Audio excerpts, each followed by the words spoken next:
Halo,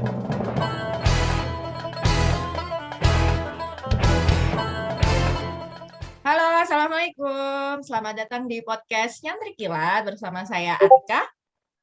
Saya Sulma. Dia Di Isom. sini lalu ada Biasa Gus Isom. Papa dan Gus Isom di sini.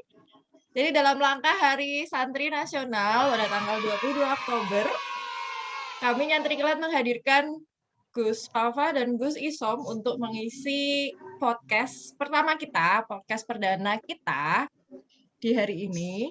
Oke, hari ini podcast kali ini kita mau bahas tawaduk ya.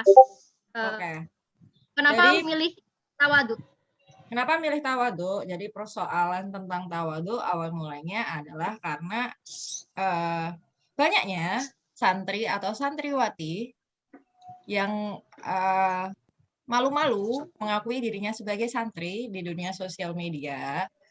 Dari kemalu-maluan itu akhirnya tidak menyampaikan ilmu yang mereka punyai selama ini. Gitu. Dan paham tentang keilmuan, tapi beliau-beliau itu malah nggak berani atau malu buat nge-share tentang ilmunya yang ada di sosial media gitu.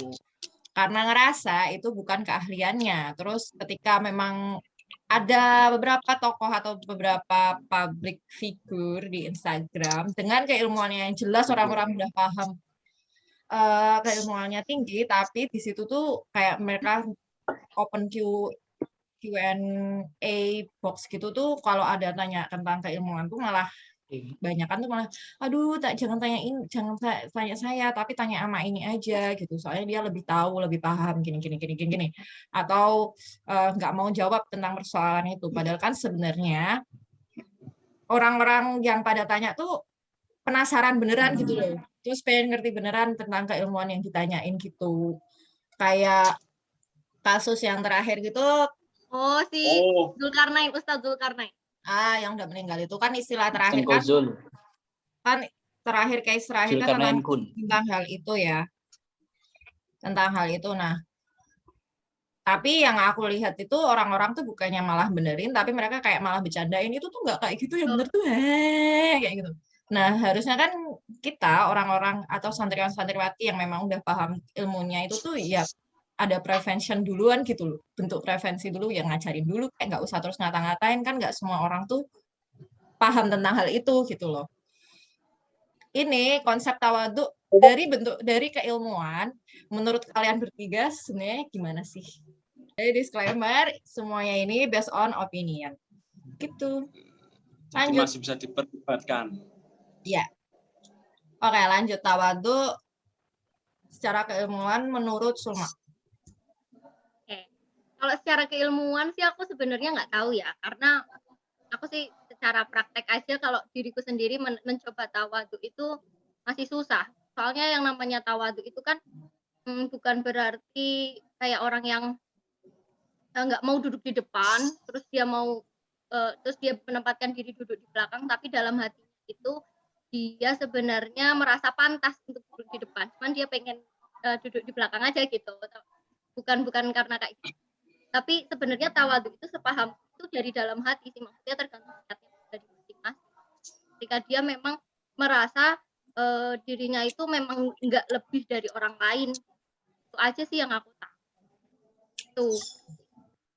Sebelumnya ini ya kita harus tahu pengertian tawaduk itu apa. Jadi tawaduk itu gini aja wes. Kita sepakati dulu pengertian tawaduk itu seperti apa. Oke. Gitu. Apakah tawaduk itu sifatnya berada di perilaku atau tawaduk itu sifatnya ada di hati, duduk di belakang kelas karena kita minder, padahal aslinya bisa, apakah itu bisa dinamakan tawaduk? Enggak juga, tergantung niatnya. Gitu. Karena tawaduk itu sebenarnya ada di hati. Iya enggak sih Gus Wafa? Oke berarti ya, sebenarnya apa yang disampaikan Gus Isom dan Ning Sulma itu mereka sedang mempraktikkan tawaduk sebenarnya. Tadi Sulma saya sebenarnya kayak Isom, ini saya tadi buka di internet padahal saya yakin hafalan kitabnya Gus Isom ini sangat itu juga bentuk tawaduk. Gitu. Bentuk tawaduk saya itu tawaduk, oke, memang. Sebentar kalau gitu apa bedanya tawaduk sama jujur?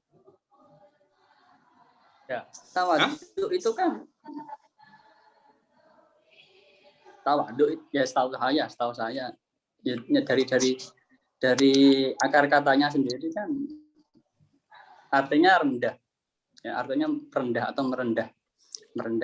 Merendah di sini itu terhadap orang yang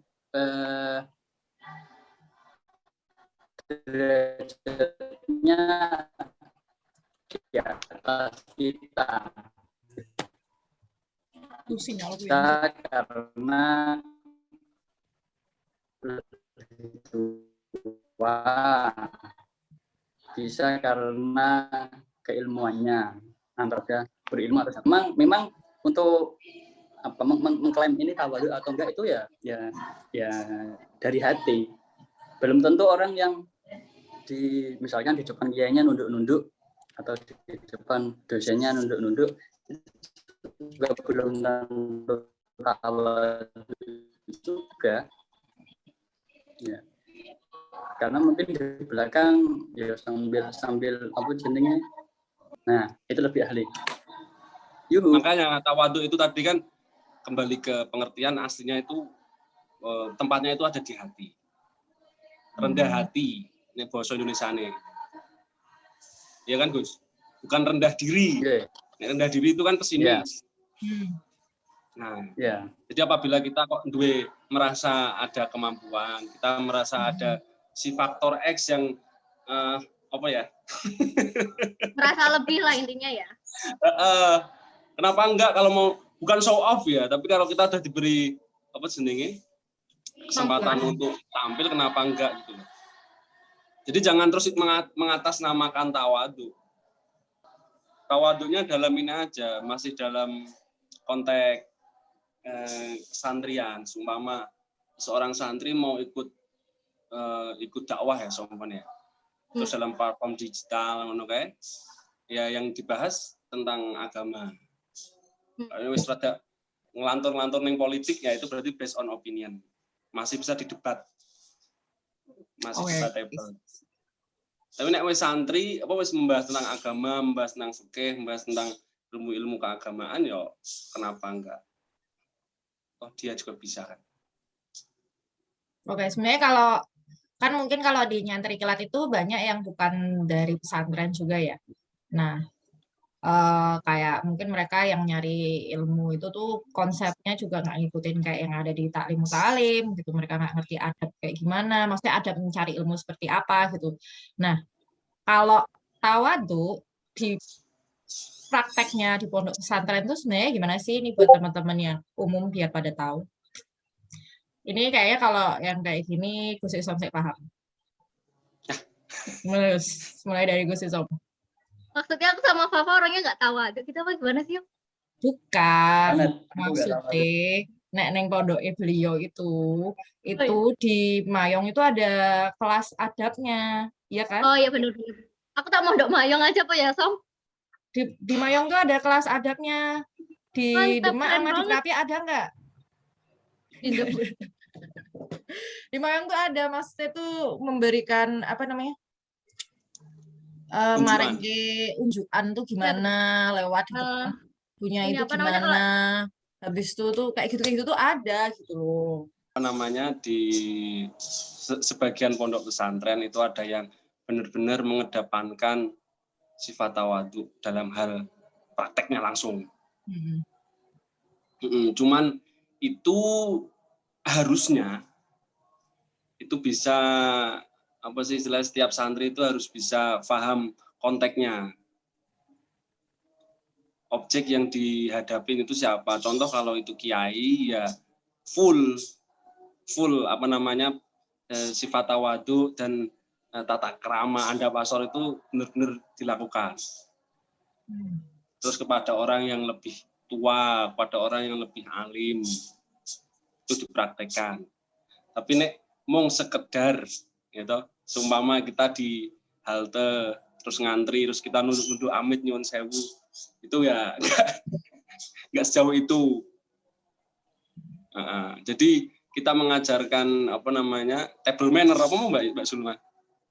Table manner apa? Ya itu kayak manner class gitu kan?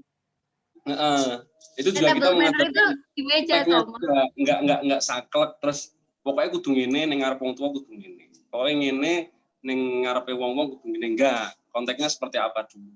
Tapi sebenarnya kalau ngomongin pesantren dengan attitude-nya itu setiap pesantren kan pasti punya gaya sendiri-sendiri. Maksudnya kayak Rapia sendiri kita memang sengaja, bahkan kayak aku sama Bu Nafis itu, Bu Nyai Nafis itu kan memang malah nggak dibolehin buat jalan dengkul, Iya. jalan bungkuk itu nggak boleh. Kalau di Malah Terapia nggak dibolehin. oh nek umpamane tuane bungkuk sapa sing arep tanggung jawab, aku mau tanggung jawab nanti kan gitu. Kalau bulut mesti ngendikannya gini, ayo cepet.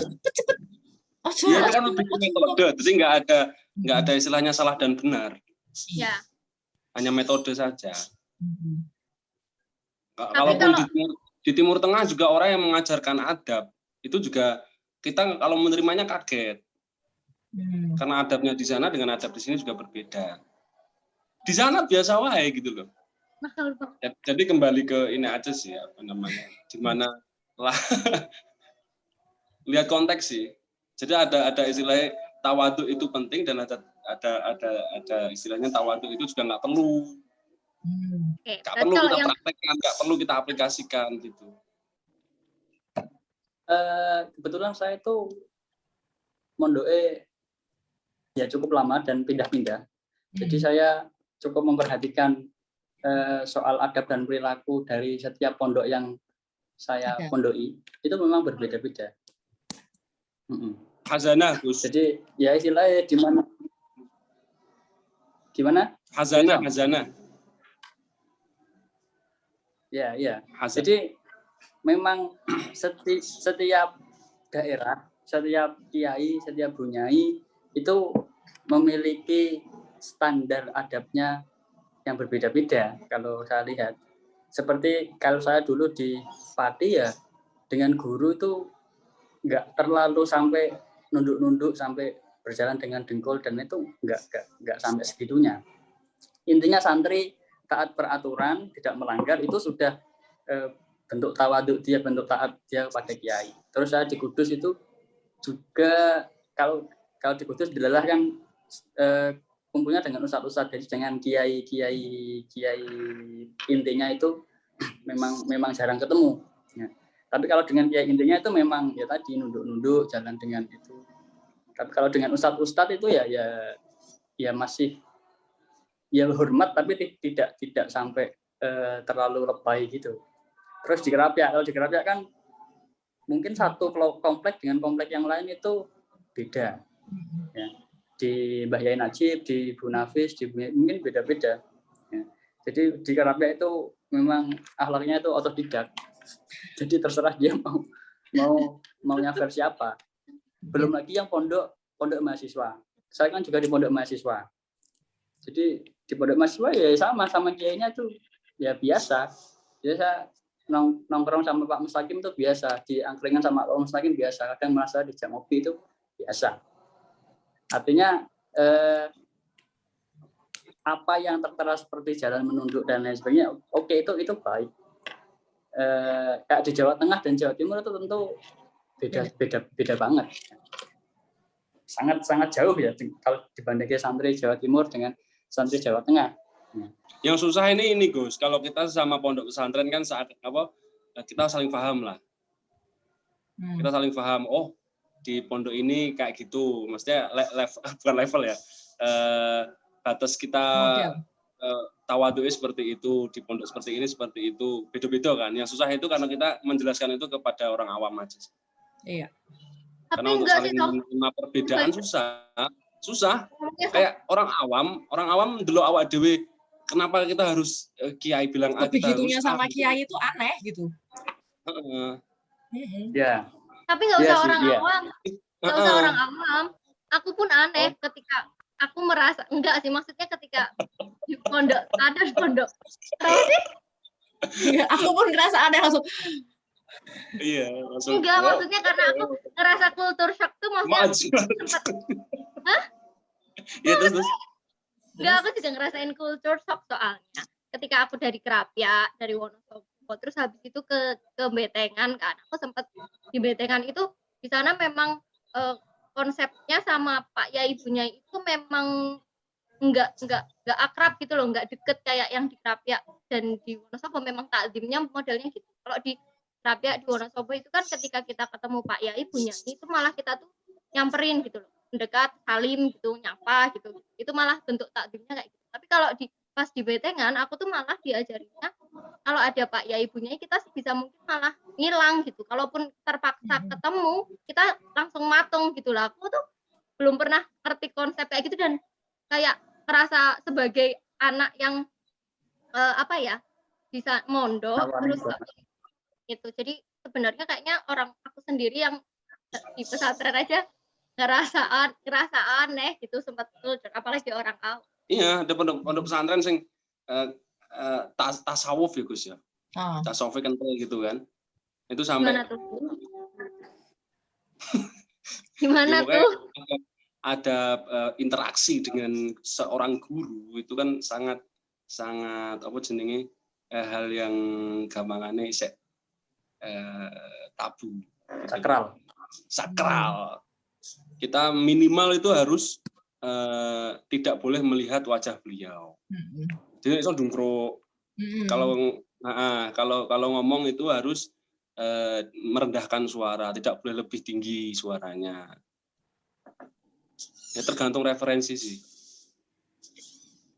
Oh, tergantung ini juga. Dan itu perbedaan gitu loh. Kita harus sama pondok harus bisa paham. Ya, dan kita sebagai orang yang santri gitu ya menyesuaikan di mana kita mondok ya itu yang digunakan. Yes. Nah, itu kan tadi tentang tawadu atau konsep adab yang ada di pondok kan. Nah, mungkin karena di pondok biasa seperti itu, akhirnya santri-santri itu ketika keluar kebawa. Ini kita akhirnya kembali ke topik, kebawa tuh sampai di luar. Terus sampai pada tahap dimana mau nge-share atau segala macem itu tuh ngerasa agak di bidangnya atau di keilmuannya. Sedangkan di pihak yang bukan santri, ketika mereka tuh tahu satu keilmuan, misalnya istilahnya itu mereka pasti pakai satu hadis yang sebarkanlah walau satu ayat itu loh. Ya. Nah, mereka tuh berani menyebarkan. Emang mana ya? Emang mereka pakai MC itu. Walau ayat. Nah, kan mereka pasti pakainya kan menggunakan itu gitu. Sedangkan ya kalau misalkan dari santri-santri kan nggak berani tuh kalau cuma nge-share sepenggal-sepenggal. Karena kalau kita kan diajarinya memang nggak secara keilmuan mesti udah diajarin dari A sampai Z terus sepaket gitu. Nek sinau ki oleh petal-petalan kayak gitu. Nah, itu gimana nih menyikapi tentang hadis tersebut di sosial media ya ranahnya ya. Nggak usah di dunia asli nih gitu. Gimana Gus Wafa? Menyikapi hadis atau menyikapi langsung pada nuding. Aku nggak tahu ya kayak tuding itu siapa. Soalnya kamu nuding aku. Oh gitu ya? Ya aku tuh apa di bawah aku. Tapi kalau kayak itu gitu ya. Makanya kalian beda-beda. Nggak bisa nuding gitu. Oh gitu. Oke, gimana Gus Wafa? Ini nunjuk bapak-bapak ini dari kuis tentang hadis itu atau tentang pemahaman orang tentang hadis itu. Oke, penerapan orang tentang hadis itu di sosial media gitu. Menurut saya melihat fenomena itu yaitu tantangan bagi kita, tantangan bagi orang-orang atau santri-santri yang memang basicnya pernah nyantri, pernah mondok, yang mungkin di pondok sudah ibaratnya digulawentah dengan tawaduk lah, dengan murubah dan lain sebagainya, tidak pernah nyantri atau nyantri tapi khilat. Jadi dengan semangat membawa keluar atau menyalahkan orang-orang yang expert dalam bidangnya, orang-orang yang menyalahkan Quraish Shihab, menyalahkan Said Akhil Sirot, dan menyalahkan yai yang memang benar-benar kompeten di bidang itu. Ya itu memang tantangan kita. Ya, jadi sudah tidak bisa menggunakan tawaduk lagi kalau menurut saya di media sosial. Justru kewajiban kita juga sama, ya. Balighu anni walau ayah juga. Nah, cuma dengan pemahaman yang mungkin lebih dalam, pemahaman yang lebih egaliter, lebih moderat, lebih wasatiyah dan lain sebagainya. Jadi nggak bisa, oh saya nggak mau mengcounter katakanlah narasi-narasi mereka hanya karena saya ingin tawadhu. Nah itu malah justru salah. Justru malah apa istilahnya menyembunyikan ilmu apa? Kitman. Nah itu kan. Nah, dan juga malah masuk dalam akhlak buruk karena menyembunyikan keilmuan. Kalau memang tahu ya di-share. Ya semampunya. Soalnya kadang kita itu menghadapi orang-orang dalam titik seperti itu bisa mengalahkan argumennya. Tapi kadang kita tuh sulit mengalahkan keras kepalanya gitu aja. Enggak, karena kalau yang benar yang dia omongin tadi, walau satu ayat aja kita harus menyebarkan. Apalagi kita punya lebih dari satu ayat. Jadi ibaratnya kayak kalau kamu punya satu ayat tuh kamu punya satu sisi pandang. Kalau kamu punya lebih dari satu, berarti kamu mempunyai cara pandang yang banyak. Jadi harusnya bisa berani untuk berbagi cara pandang yang banyak.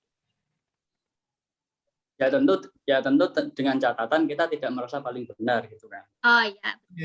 Cuma masalahnya biasanya mereka yang belum begitu tahu justru merasa paling tahu dan paling benar itu. Ya dan kita yang mungkin lebih tahu banyak malah justru minder, insecure. Ya emang itu kan ibaratnya kayak kita kalau inilah ibaratnya contohnya kayak background. Jadi kan ketika dia di blur kan aku cuma ngelihat satu doang gitu kan. Jadi kan emang kayak yang jelas ya cuma itu. Tapi ketika kayaknya serius banget semua. ketika semuanya dilihat jelas bagi orang yang udah punya cara pandang yang banyak kan dia jadi fokusnya ke banyak hal gitu. Dia tidak merasa benar dalam satu hal aja cara pandang kita. Prinsipnya balighu anni walau ayah. Nah, itu ketika kita sudah menggolek apa namanya istilahnya dalil-dalil yang benar, waduh.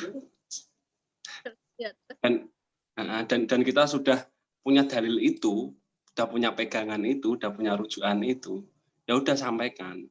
Tapi harus observasi dulu karena apa namanya seorang tolabul ilmi apa sih istilahnya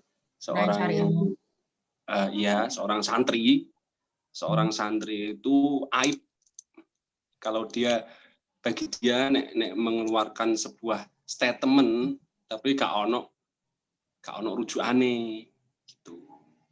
Dan rujukane itu harus yang bisa dipertanggungjawabkan. Nek rujukane wong nek jarene makku ya ora iso. Nah, masalahnya kayaknya kebanyakan santri kayak gitu deh. Maksudnya dia lebih kurang observasi aja. Kurang sebenarnya ketika ada suatu kasus atau isu. Ada isu atau ada kasus yang terjadi adalah harusnya seorang santri itu aware gitu ya, peduli sama kasus itu dan mencari kebenarannya karena dia posisinya dekat dengan sumber kebenaran, ya nggak? Gitu kan? Bukan malah kalau yang dilempar yang dibahas kayak tadi di awal itu malah membercandain doang gitu tanpa membahas yang sebenarnya itu harusnya kayak gimana, tapi cuma bercanda doang jadi konten hahaha doang tanpa ada isi kebenarannya. Ya enggak?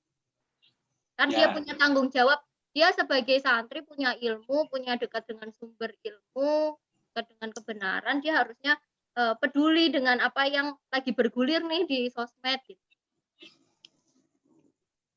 Tapi jangan terus ikut nimbrung dalam debat kusir.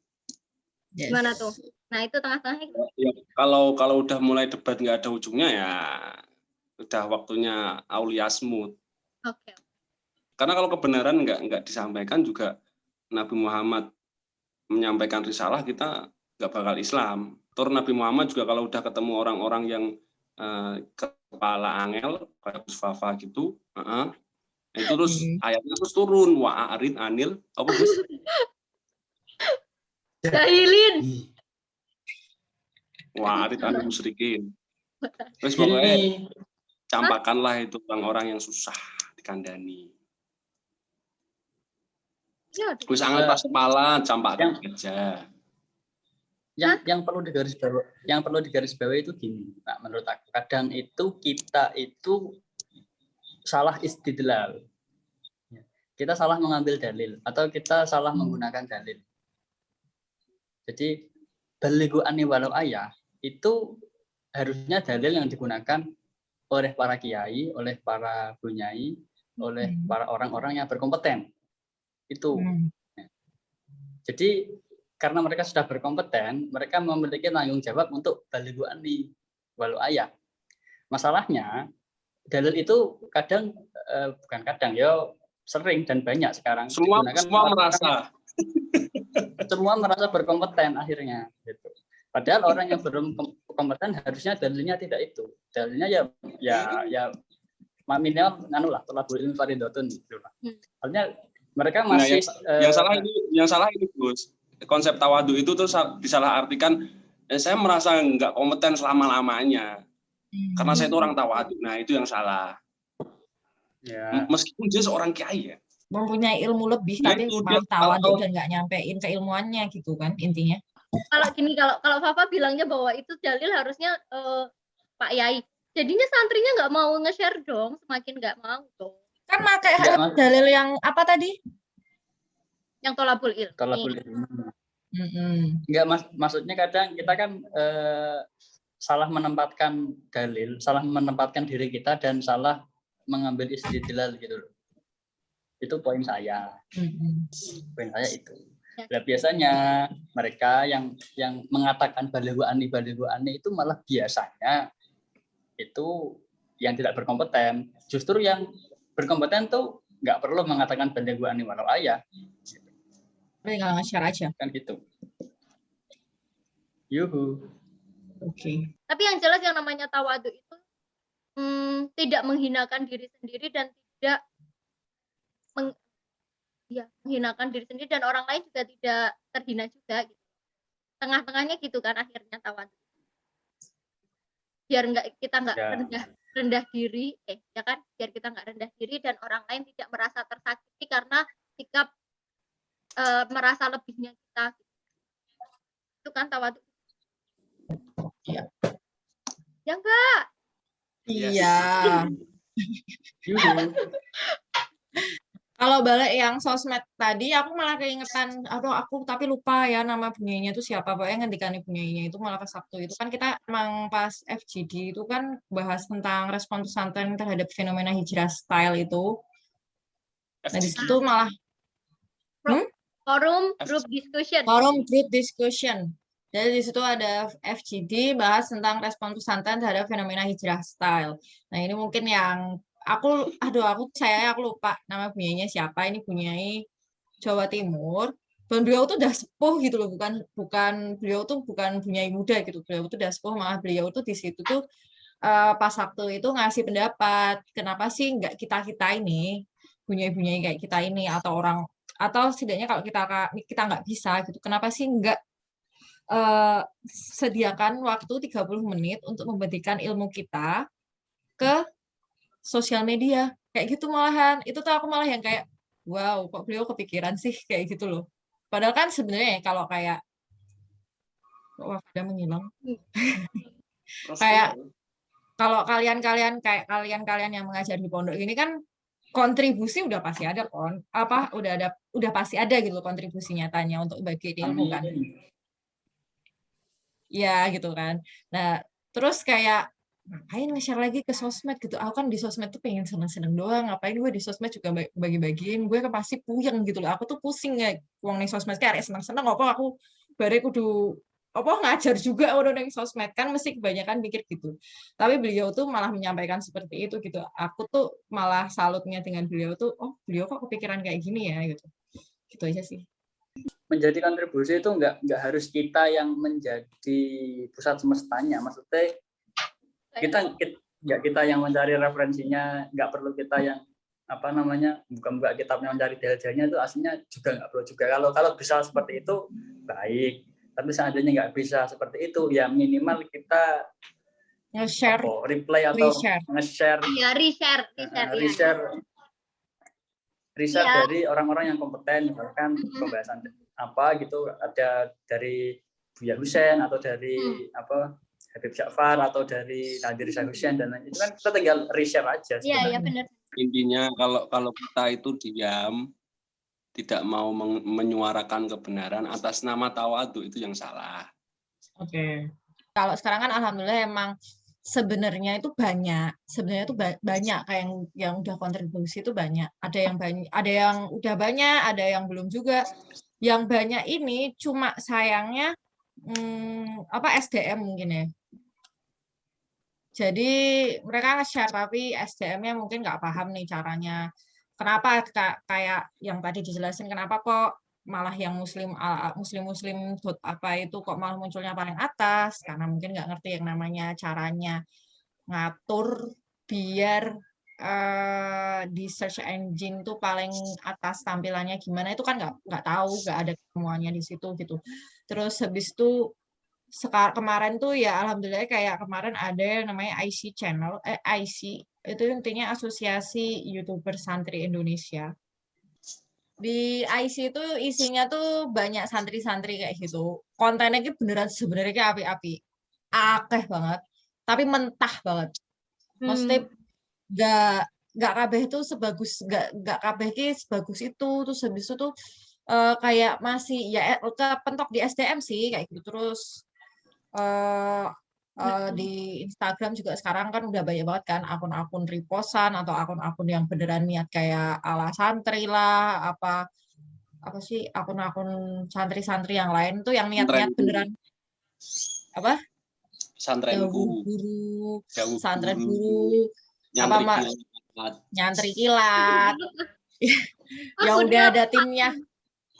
Yang ada alhamdulillah alhamdulillah udah ada yang kayak gitu, itu yang niat-niat dan beneran buat dan paham SDM-nya tuh kan juga banyak juga, cuma beberapa yang lain itu masih kurangnya di kita itu masih belum paham gimana caranya gitu buat membuat konten yang bagus, atau kalau enggak maksudnya itu kayak nggak berimbang gitu, orang yang pintar membuat konten tapi malah kebanyakan konten-kontennya nggak bermanfaat gitu. Tapi banyak juga yang mereka tuh nggak pintar membuat itu, tapi mereka nge-share aja gitu.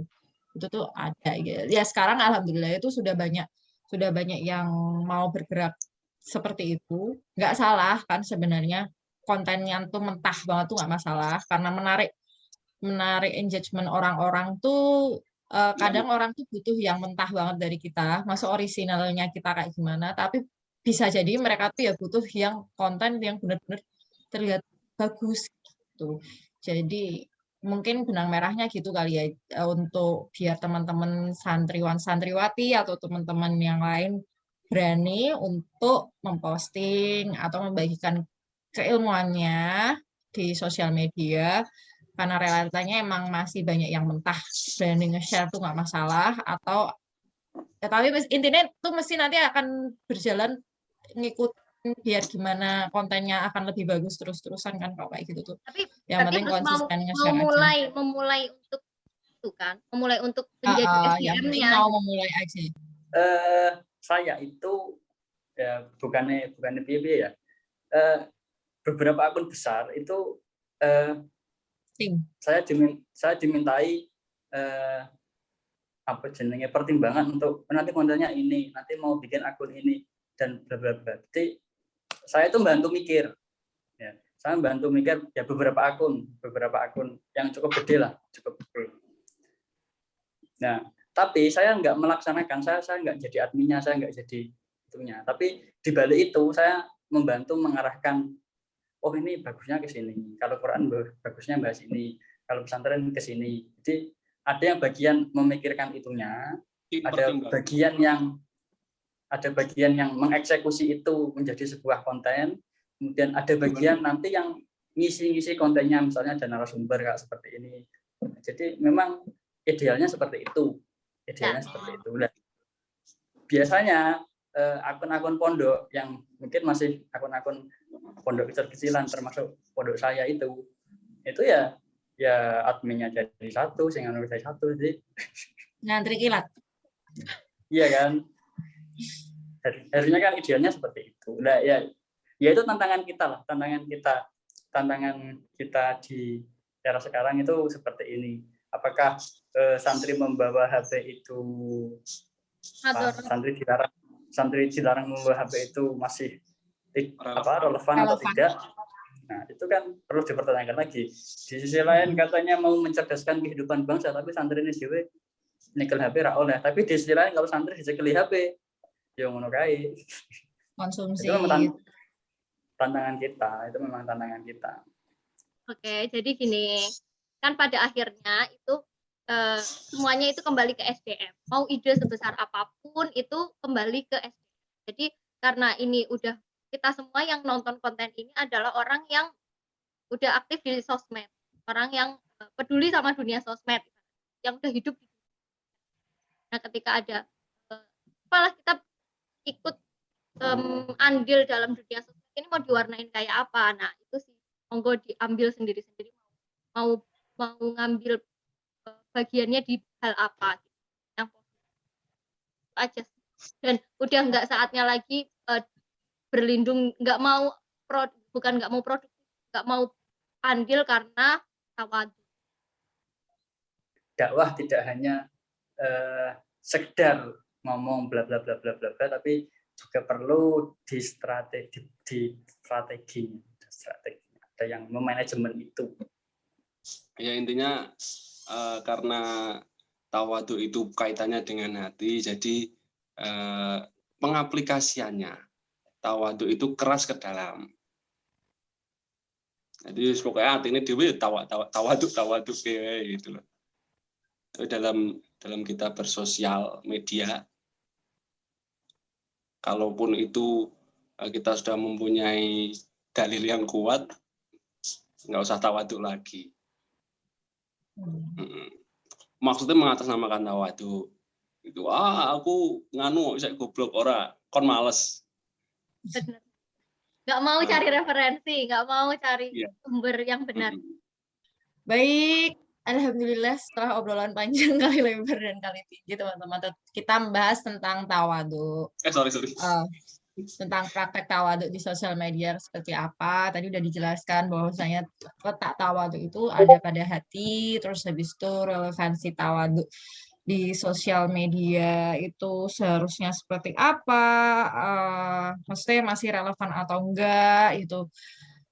Kita sebagai santri kalau dari saya sendiri sih ya kalau udah keluar kandang ya benar juga yang tadi dijelaskan, bukan pakai yang sebarkan walau satu ayat, tapi tugas kita sebagai orang yang berilmu adalah membagikan ilmu yang telah kita pelajari gitu. Terus kalau misalkan dari teman-teman semua memang mempunyai kemampuan untuk ngedit konten atau kemampuan untuk ngedit konten, ngedit segala macam. Kalau memang kalian bisanya itu bantu orang yang nggak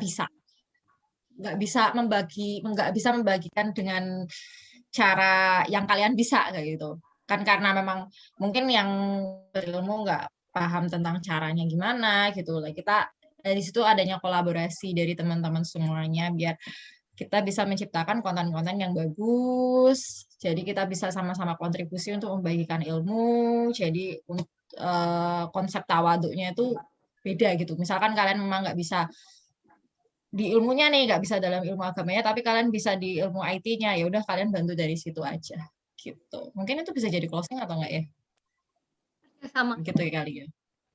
Siap, terima kasih teman-teman yang sudah hadir, Gus Isom, Gus Fafa, dan Ning Sulma dalam podcast Nyantri Kilat episode pertama hari ini karena spesial Hari Santri. Next time nggak tahu kita akan ada lagi atau enggak. Kalau misalkan mau ada lagi, kalian bisa komen.